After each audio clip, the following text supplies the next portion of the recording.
Autolite and its 96,000 dealers bring you Mr. Joseph Cotton in tonight's presentation of Suspense.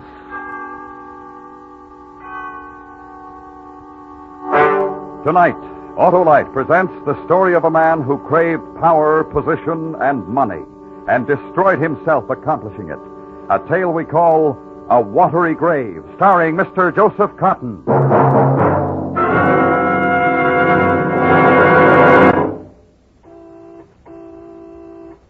Oh, Mr. Wilcox. Why, it's Oscar Otto. You're looking way below par. I feel that way, too. Well, let Dr. Wilcox have a look. Well, Oscar, I'd say you're suffering from a case of worn-out spark plugs. Let's visit the nearest Autolite spark plug dealer. He and his exclusive Autolite plug check indicator will quickly show if I'm right. And suppose you are. Well, if that exclusive Autolite plug check indicator shows that your spark plugs are worn out or wrong for your style of driving, the Autolite spark plug dealer will install a bright, brisk set of ignition-engineered Autolite spark plugs to give you smoother performance, quick starts, and gas savings. Okay, let's go. But how do I find the location of the nearest Autolite spark plug dealer? Why, that's easy. We'll call Western Union by number and ask for operator 25. She'll gladly tell us his location. Let's go, Oscar, because from bumper to tail light, you're always right with Autolite. And now, with A Watery Grave and the performance of Mr. Joseph Cotton, Autolite hopes once again to keep you in suspense. How did it happen when everything was so good? How did it get destroyed in 5 short hours? How did I start to die?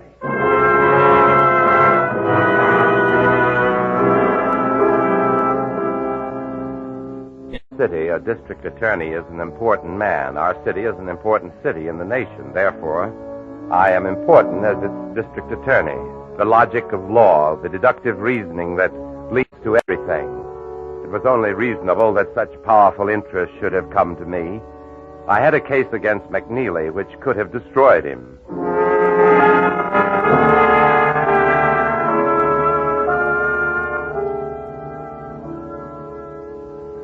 What is it, Mr. McNeely? I'm not in the habit of making these calls myself, Mr. Callan. That's obvious, but then you're not in this position very often either. It's a daring thing you've done. Only a question of getting a sufficiently strong case against you. I've broken other district attorneys for attempting it. Well, they never had the evidence I do. I don't think you'd want to try breaking me. I can send you to prison for life. You're right. And yet, where I can't destroy you, I can prevent you from advancing, getting to a greater position, a more prominent position in political life. What does that mean? It means that it's no longer a question of can you be bought, but how much you want. I've waited a long time for this moment to be able to bargain with you. I respect your strength and perception. It's worth a great deal to me, Mr. Callan. There's the matter of my chief witness. If I don't prosecute you, he'll go to the state district attorney, perhaps to the federal government. And that is part of what you will give me in exchange for the wealth you're going to receive. Who is your chief witness? I can guarantee you he'll not testify. I would rather give myself my own guarantee on that matter. You mean his death, wouldn't it? Mr. Callan, all of us, any of us, even the most noble of persons must look the other way sometimes. It's easy for you to say that. It's easy for you to do. To look the other way becomes the easiest thing in the world after a while. All you have to know is why you're doing it and what you have to gain. How does one look the other way? How does one achieve the facility for turning around at precisely the right moment? A trip to Europe. My wife has always wanted to go to Europe. She likes things like that. His name? Trip to Europe is something that is dreamed of. Spoken of it often. His name? Bartell. Ah, yes. Oh, yes. My good, trusted friend, Bartell. Mm-hmm. Thank you, Mr. Callan.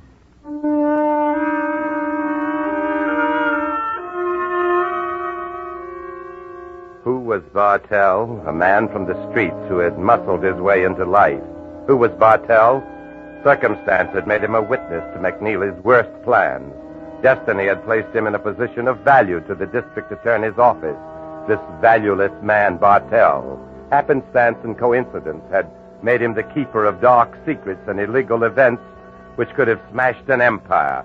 An empire I was now partner to merely because I told them a name and looked the other way.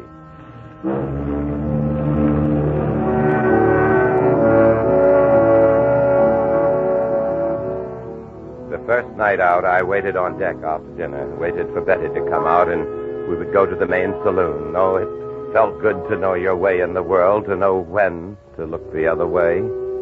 Sometimes you only have to do it once if you plan right.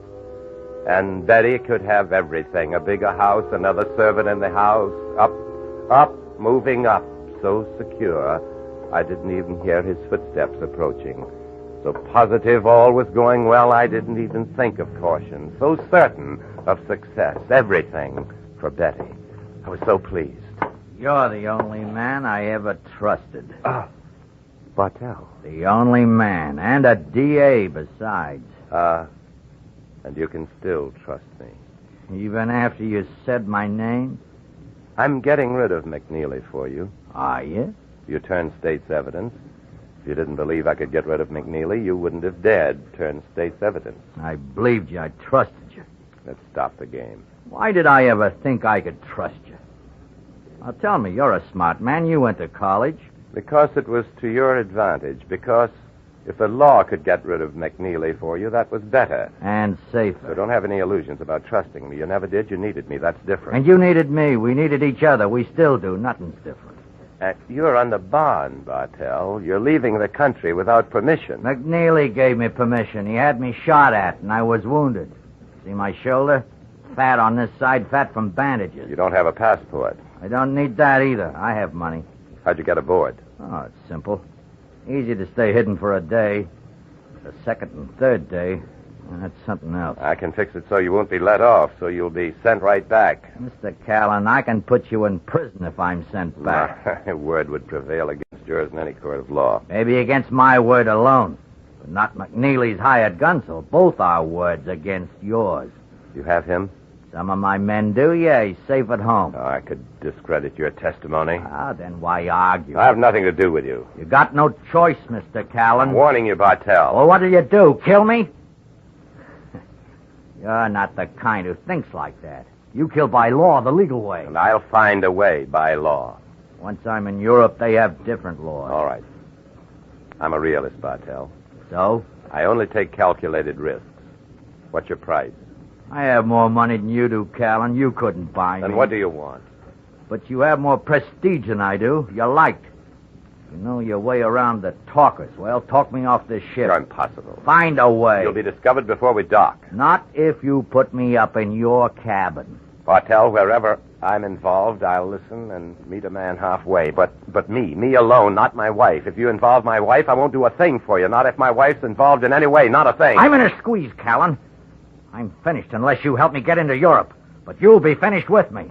I got enough power for that. I'll find a way. All right, I'll go with you. No. Meet me here in 1 hour.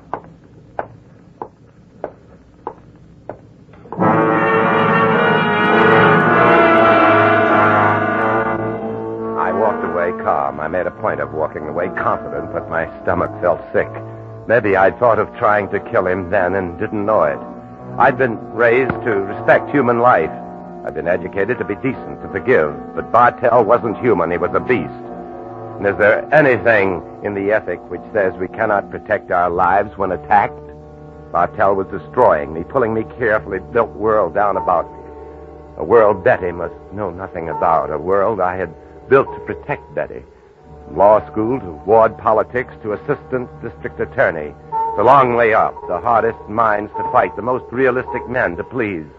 Only the toughest stay with it. Only the toughest and shrewdest get to my position because my position leads to the highest offices if you're smart, if you look the other way. Maybe I knew I wanted to kill him then. The sea was calm. The ship wasn't pitching. Yet my stomach was sick.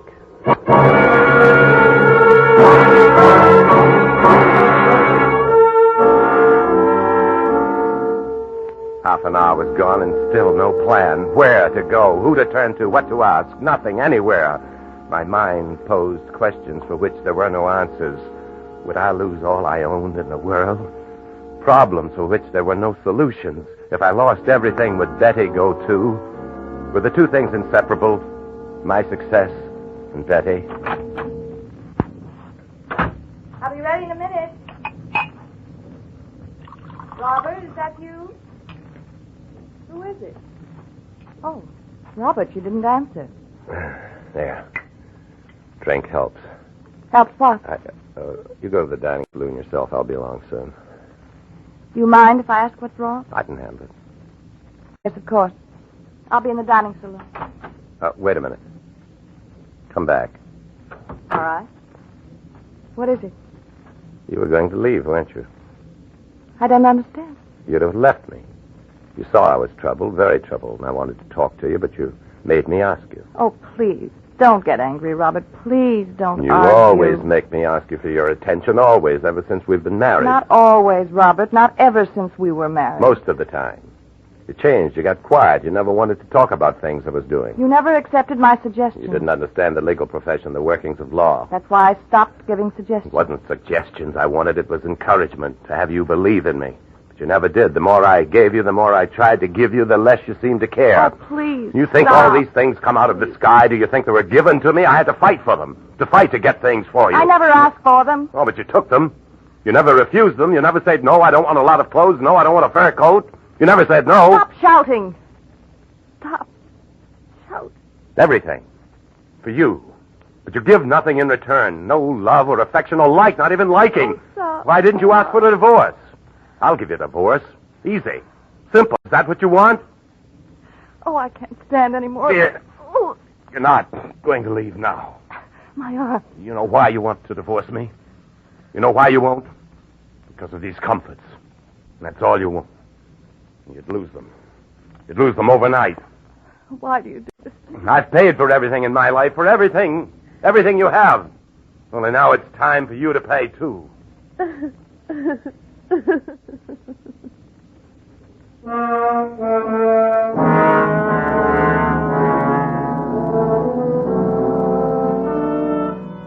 To kill a man is the easiest thing in the world to do. To kill a man who would take your wife from you. I know the logic. I know it's wrong. Bartell wasn't taking my wife from me, but he was taking position and wealth, and those things kept my wife to me, I thought. I knew. Bartell had to be destroyed, and she would have to be partner to it. That way she'd never leave. That way I'd achieve everything. That's why I told her the story as if I'd memorized it, as if it was the only thing I'd ever thought about, as if Bartell's death was the last obstacle in our life. No, Robert. Please, don't, Robert. You'll distract him up there on the deck, at the dark place on the deck. Don't ask me. Don't make me part of this. Together, we plan it. Together, we need him. Together. Come on, Betty, the hour's up. Bartell's hour is up.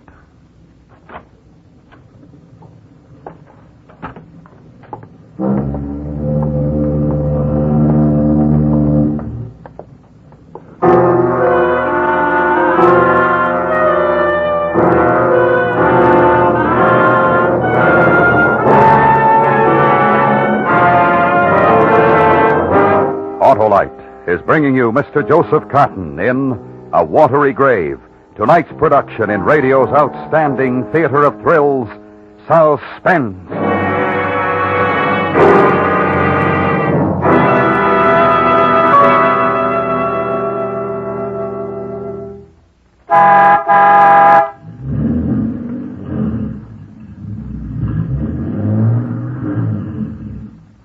Wow, I feel great now. Now, thanks to your Autolite spark plug dealer and his exclusive plug check indicator, Oscar. And those new ignition-engineered Autolite spark plugs. They're right at home in my ignition system. That's because Autolite spark plugs are designed by the same Autolite engineers who design the coil, distributor, and all the other important parts of complete ignition systems used as original equipment on many leading makes of our finest cars, trucks, and tractors. What type Autolite spark plugs did I get, Mr. Wilcox? The new Autolite resistor type, Oscar. They give double life, greater gas savings, and quicker starts, as compared to spark plugs without a built-in resistor. And the Autolite resistor spark plug is only one of a complete line of ignition-engineered Autolite spark plugs designed for every use. So, friends, take a tip from me and see your Autolite spark plug dealer. Have him check your spark plugs. And remember, from bumper to tail light, you're always right with Autolite. And now, Autolite brings back to our Hollywood soundstage Mr. Joseph Cotton in Elliot Lewis's production of A Watery Grave, a tale well calculated to keep you in suspense.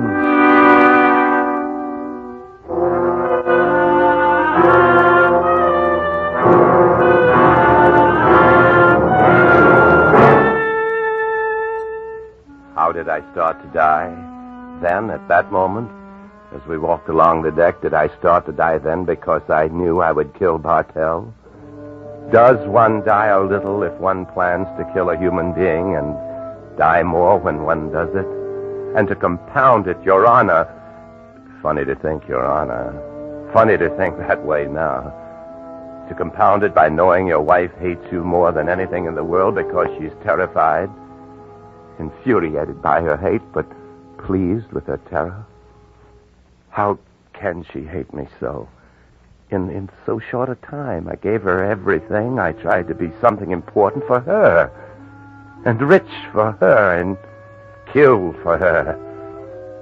As we walked along the deck, I had no real idea how I would kill Bartell, no exact idea, but it had to be done.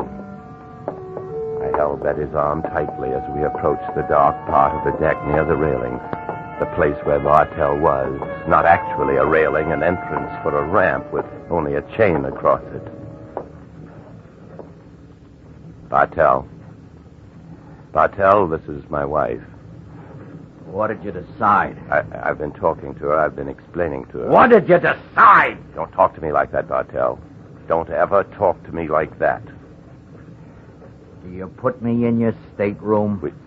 Yes, of course. And guarantee to get me off the ship? I couldn't guarantee. Guarantees and things like this are impossible. There are officials to get at, ship's officers, finding the right people. Oh, you're good at putting in a fix, Mr. Callan. You've been putting in fixes all the way from the slums up to the penthouses. Ship shouldn't stop you. Don't say things like that. Why not?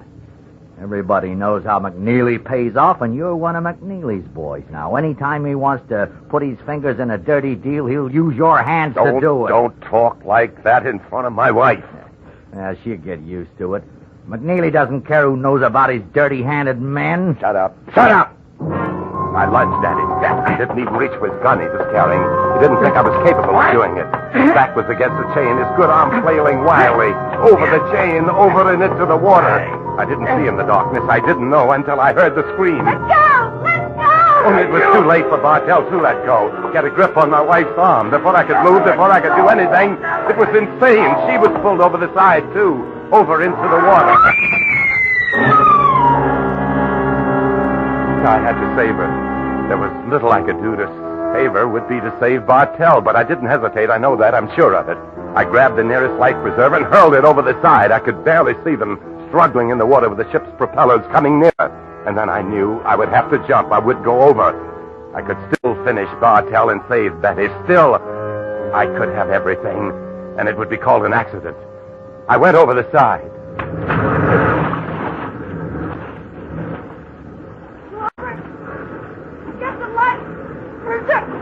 Lie flat. Don't try to swim. The wash from the propellers. Help! Robin, help! Don't fight. Loose on the back wash. Loose.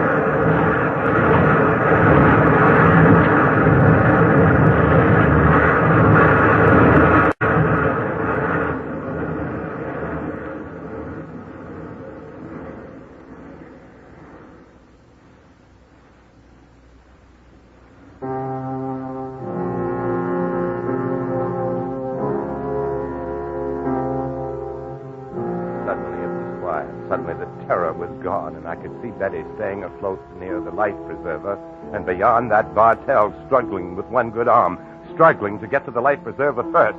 I forgot about Betty. I forgot everything except that I had to get him before he took the life preserver. You'll never get it. Keep back! A gun! I have a gun! Nothing now. Robert!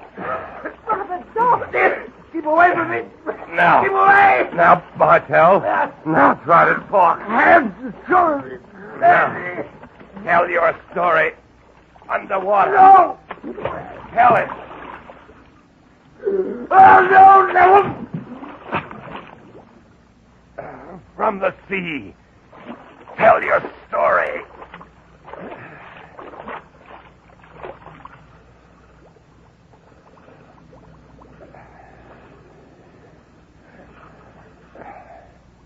Tell it from the sea.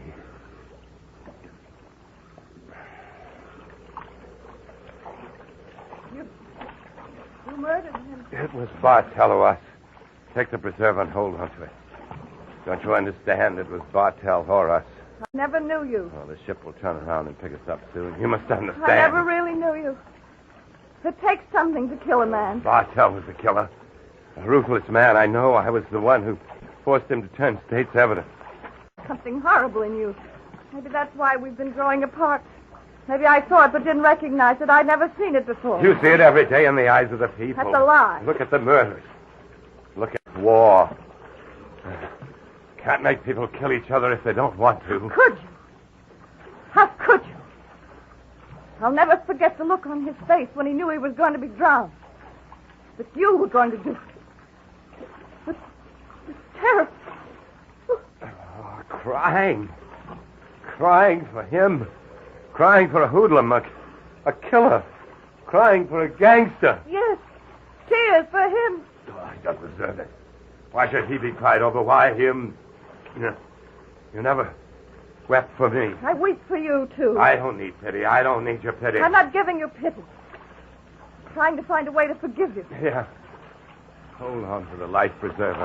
You'll drown if you let go. Get away from me. You clawed me. Don't come near me. You only want the life preserver. All right, you want to believe it. It's true. And I'll get it. I'll claw you. I'll claw your eyes. You'll never have a chance. The water carried me faster. You'll never catch up to me. I'll catch up. Oh, Betty. Don't be a fool. Come back. Oh, Betty. Oh, come back. The ship will turn around. The ship will save us. Die, Robert. Die like you'd let anyone die for you. Die for yourself. I don't need a life preserver. I can hold out until the ship turns around. They're still going for the horizon. The ship. They'll turn around. Have the biggest suite on the ship. They'll miss us and turn around in a few minutes. What makes you think you're so important? What makes you think you'd be missed? I am important. What makes you want to be so big? So much? Oh. It was for you. What I've struggled so hard to get. Oh. For you. For yourself. Getting rich to please yourself, but you never enjoyed it either. You would have left me if I'd stopped. Stopped making so much. I only wanted love. Only wanted a family. Your love, your children. Only yours. Oh. You mean that. You do mean that. Too late. Too late. Oh, we can't. Oh, in time, we can forget. How? How can I forget? How can you? Oh, you're right. It was for me, and it wasn't for the money, for the wealth. It was for power. Not even that. Oh, darling, my darling Betty. Oh, my wonderful Betty. Rob, the ship is turning. Hold on, Rob. I can't. And I'll come to you. The life preserver can support both of us. When did I start to die, Betty? I'm dying now. When did I start to die? Don't talk to me. Hold up, Robert. Hold up. When I knew I would kill Bartell. Oh. It was sooner. when I said I will look the other way? Yes, Mr. McNeely. You can kill Bartell. I will look the other way. Hold up, darling. Yes, Mr. McNeely. Only I started to die long before, years before. Maybe I've been killing myself all my life. A slow way. A subtle way. Darling, please hold on a minute longer. Only a minute. I can't. My darling, I love you. I love you. Robert!